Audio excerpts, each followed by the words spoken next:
Mr. Vice President, as you know, the AFT represent teachers, paraprofessionals. Priscilla, the Vice President, can you hear the Vice President? He just said hi. Hi, I don't how are think she you? can hear me, but that's okay. She just did. How are you? Where are you speaking to me from? Where are you now? I am Where at are home. you now speaking to me? I mean, where? Where's home? In Brooklyn, New York. Never mind.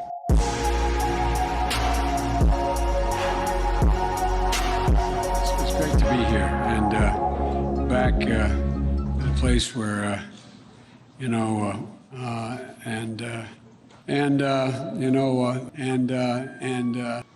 happy to take your questions. Let me get my list here.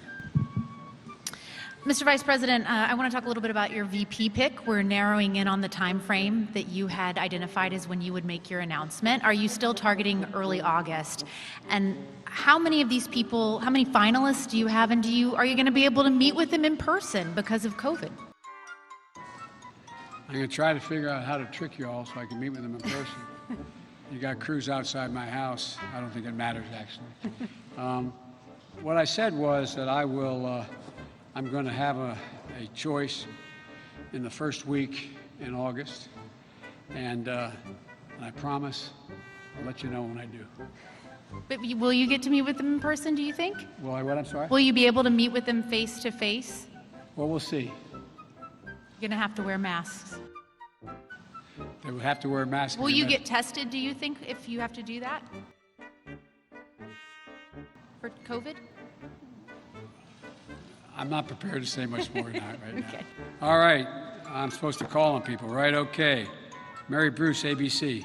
We should be putting together right now, and we should be providing about $25 billion to do it, to make sure that we have a detailed plan once a vaccine is in fact found, God willing, sooner than later, to be able to be distributed to all America and anything beyond that.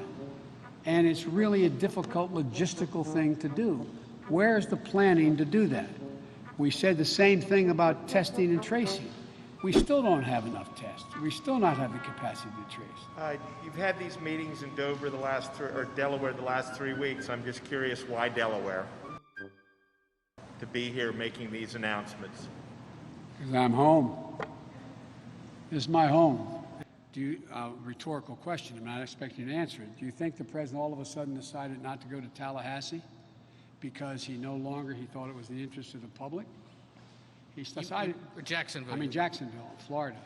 I'm thinking of the capital. To go to Florida, to Jacksonville? Don't listen to anybody who tells you not to wear a mask if it matters. It matters, it matters, it matters. We're going to overcome this.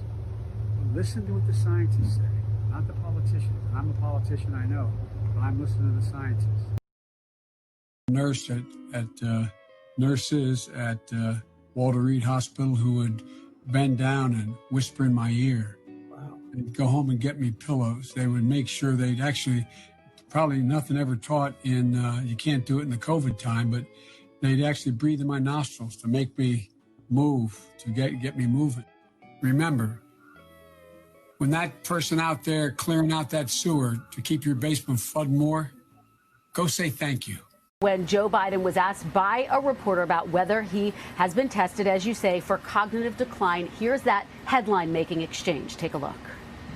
Have you been tested for some degree of cognitive decline? I've been tested and I'm constantly tested. Look, all I got to do is watch me, and I can hardly wait to compare my cognitive capability to the cognitive capability of the man I'm running against. He's saying that it was my boss, it was his fault. So there you have it. Now Biden, who is 77, has come under scrutiny for at times stumbling or forgetting facts on the campaign trail. President Trump is 74 years old and has also been asked about his physical and cognitive health. The White House doctor recently weighed in on that, saying the president remains healthy. Bonnie knows I believe this every fiber of my being. We're posed. What I propose is it can be done. I think we're in a position to really make it happen. And my team and your team are already working closely together and to light up the path forward here. Critical laws like the PRO Act to strengthen collective bargaining.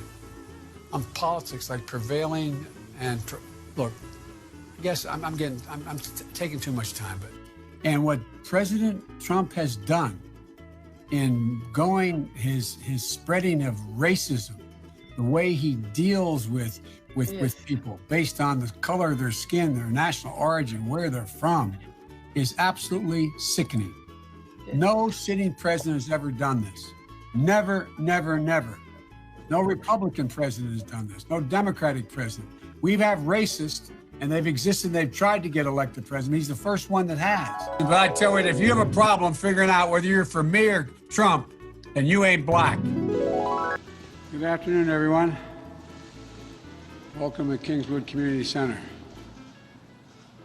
Actually, that's the one down I used to work. As a joke. You didn't know where we were. Anyway. Welcome to